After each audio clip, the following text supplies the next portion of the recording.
Idol Dennis, good morning and please come in.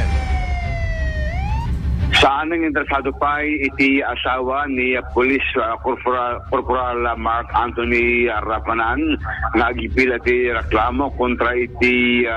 truck driver nga nagdinumpar iti police iti badok ang nakatayan iti asawa na. Kunati PNP mismo nga nag-execute iti affidavit iti asawa ti biktima nga sang interesado pa nga iti reklamo kastamit iti driver awan iti ganda tamit ang reklamo kontra iti nakadinong parna. Kunati PNP dati mabanag ket ng taryuan maben iti abogado nga nang-witness iti reto'y arig na kit banag settle iti both parties tinapasamak nga aksidente. Sigon ti pamilya ti biktima aksidente tinapasamak. Isa dagabuna kasi na interesado pa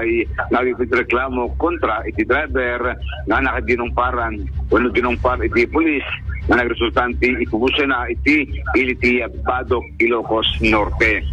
Iti sa palipay nga bangir masapay nga igam iti nasarakan iti may sa backyard iti barangay na butas sa iti sirad iti Lewaga namuan nga tiket sa bayat iti pagdalos iti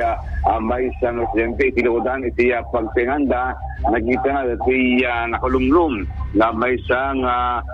paltog, may isang Armstrong caliber 38 revolver na iti serial number na may dawas pati panagturong iti kaming iti Lawag police station iti lugar para tanang iti panakadokumento panakita iti nakamat nga paltog iti agdama ket namuan na dati manreman iti forensic examination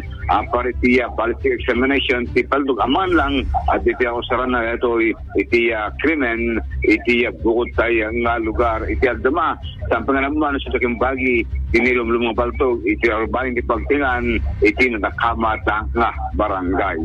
Ito lang Idol Lawrence iti naman nga damdamak kasama na ito mismo iti korpo ti pulisya iti